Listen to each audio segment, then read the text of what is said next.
Hi everyone, Maury Mole here. Today I'm going to break down some Star Wars The Bad Batch Season 2 rumors. So normally I don't put too much stock in Reddit rumors, but there was a post of Bad Batch Season 2 rumors from 2 weeks ago, about 2 or 3 weeks ago, that have intrigued me. So this one is by user Ambitious Monkey 2, and it's easy to dismiss it as most rumors that get put on the Star Wars Leaks subreddit.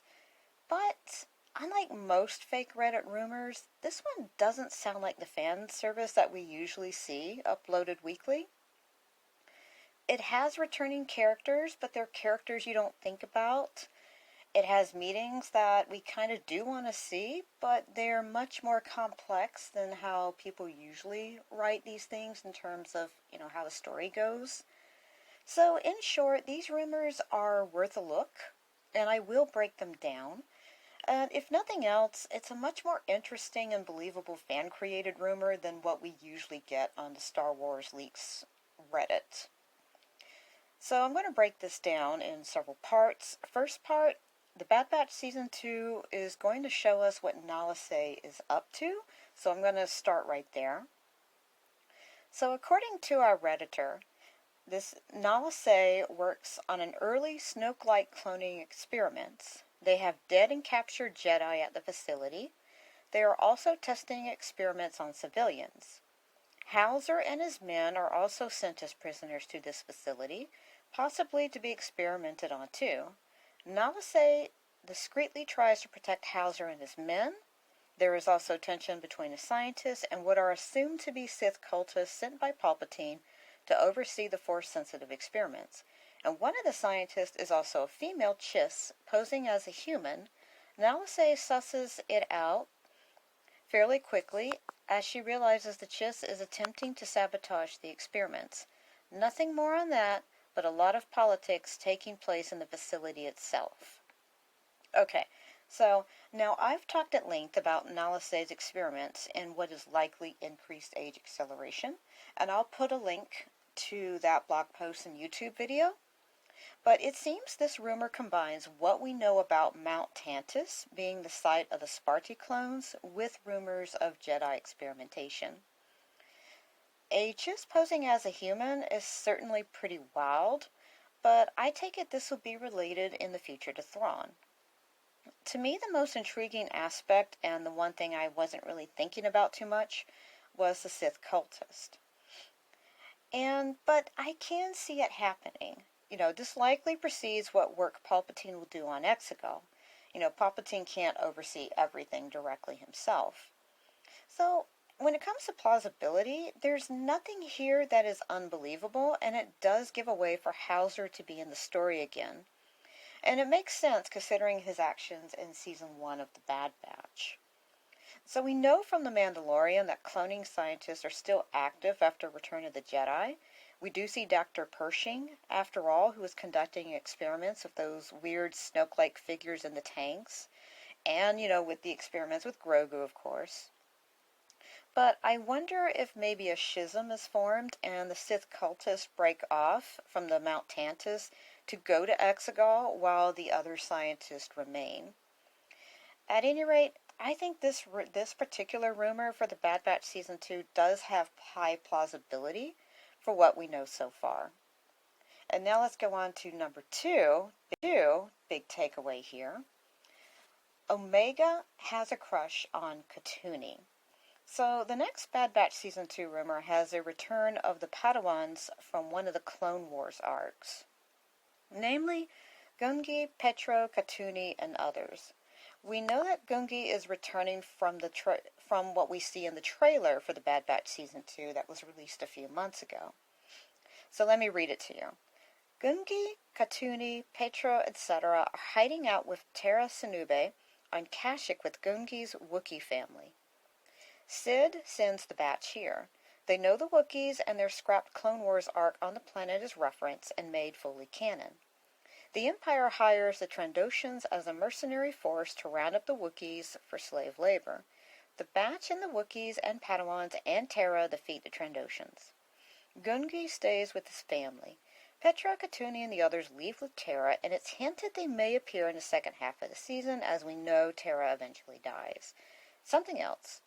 Petra tries to impress Omega, but Omega swings the same way as her brothers. She has a crush on Katuni. Okay, so obviously the big reveal here is Omega having her first love interest. And it's none other than Katuni, the Thalothian Jedi Padawan. And that's why I'm taking this rumor a little more seriously than most of them. Omega's crush isn't an obvious, more well-known character like Hera Syndulla.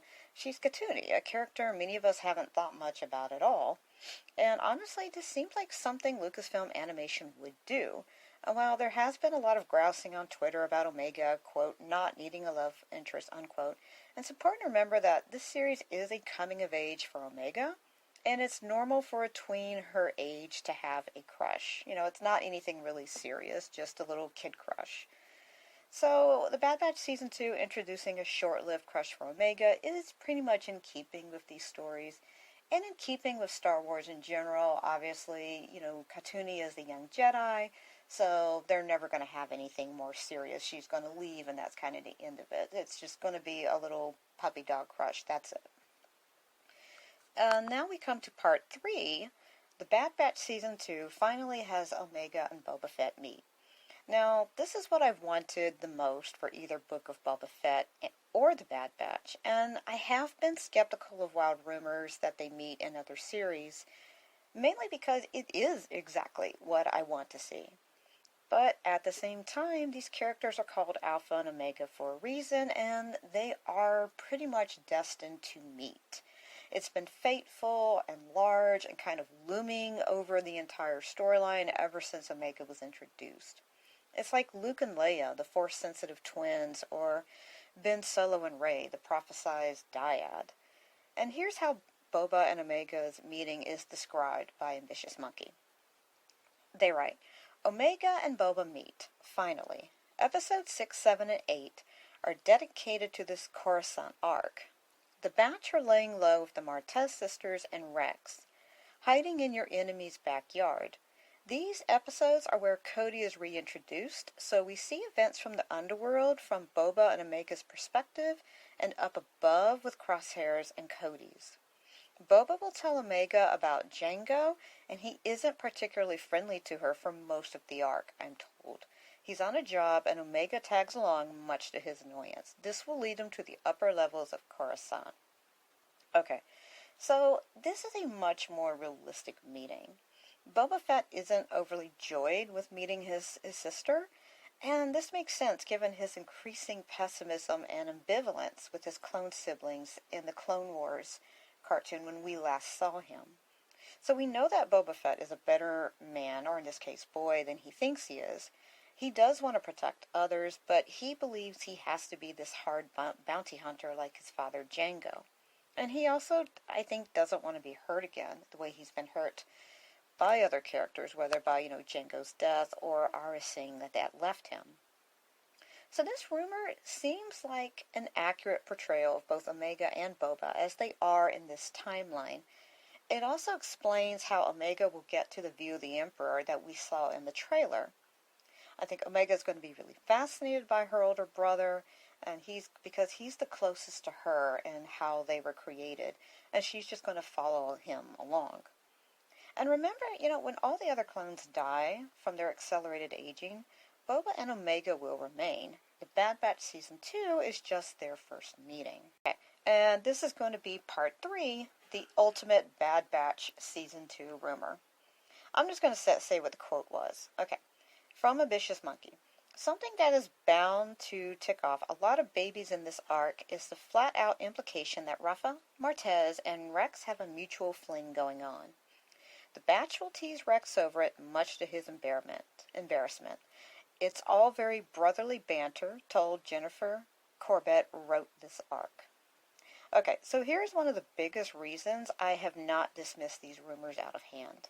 If Star Wars The Bad Batch wanted to be pure fan service, which is what is most of Star Wars Reddit leaks, they would give Rex no love interest, much less a character a certain subset on, the internet hates. I don't know why the Martez sisters generate so much animosity. They're fine, if less memorable characters perhaps. Rex having a bit of a crush on Rafa, a woman he's worked with off and on, actually makes sense. People in Star Wars can have love interests, and the clones are not immune to romance. Rex can have a relationship. Omega can have a first little puppy dog crush. Let the clones have some fun. They work hard enough. And frankly, if these rumors are true, this sounds like a delightful, maybe comedic arc with Rex having to deal with all his brothers teasing him. And, with all of that taken out of the way, let's go look at the rest of the remaining Bad Batch rumors and talk about how plausible they may or may not be. So the last paragraph is the one that I find to be the most dubious, but again, I can't really dismiss them. I'm doubtful because it seems like too many established characters for the second season of the Bad Batch, but if this series is a bridge for other series, maybe. Let me just read it for you. So he writes, Ambitious Monkey 2 writes, that's the mild, juicy data for the first half for the second half. I don't have as much plot info for the second, bar major characters appearing, which include Bo-Katan, Ahsoka, Wolf, Gregor, Maul, the Pikes, Rollin, Cad Bane, Finnick, and the rest of Delta Squad are all set to return. Gideon is also set to make his animated debut in relation to the Bo-Katan episodes, cementing their antagonistic history together. Krennic will also appear. They're not sure who is voicing him, but I'm told Giancarlo still voices Gideon. I'm told there is no Vader this season in relation to those two. Thrawn is planned to make an appearance in Season 3. I assume the female Chiss may be working on his orders. So, I can see Gregor, Wolf, the Pikes, and Rollin returning. I'm not sure how or why Cad Bane or Finnick would need to return, or what the context would be. Perhaps Boba Fett wasn't the only bounty hunter with the Coruscant job, maybe? And personally, I can't really see Krennic in this either, but again, our rumors are for early episodes only. Gideon and Bo-Katan is definitely interesting, and it fuels the theory that anything needing backstory in The Mandalorian is going to be handled in the Bad Batch. I'm still a little skeptical because it still seems like way too much for this season, but, I could be wrong. So overall, I find these to be the most plausible rumors I've come across for the Bad Batch Season 2. We haven't really gotten a lot of them. Most of them I just don't believe right out the bat, but these are the only ones that actually seem to have some plausibility. And if these are fake, like most of them, I will have to hand it to Ambitious Monkey 2 for writing a more genuinely grounded and sensible fake leak. So I will say that. These could be fake, and if they are, it's probably the better written fake that I've seen. But, again, these did give me pause. It reminded me of The Mandalorian leaks. Most of them were fake, but there was one that said the Baby Yoda's name would be Grogu. And I remember thinking, I can't see that as a name, but because it's so out of left field, I think it's true. And it ended up being true. And that's what I think about these leaks here. Some of these things are kind of what I see happening, but there's a lot of things on here that, I never would have expected. Who would have thought Katuni as a love interest for Omega? That's kind of, most people have forgotten about her character. Most people would not see Rafa and Rex together. But there's no reason to dismiss these things, and Lucasfilm likes to bring back these characters that were in it for a little bit, but didn't exactly have a resolution to their storyline. So, yeah, I think this is one of the more plausible set of leaks that I've seen, assuming these are leaks and just not rumors. Let me know what you think in the comments, and you guys have a great week, and may the Force be with you.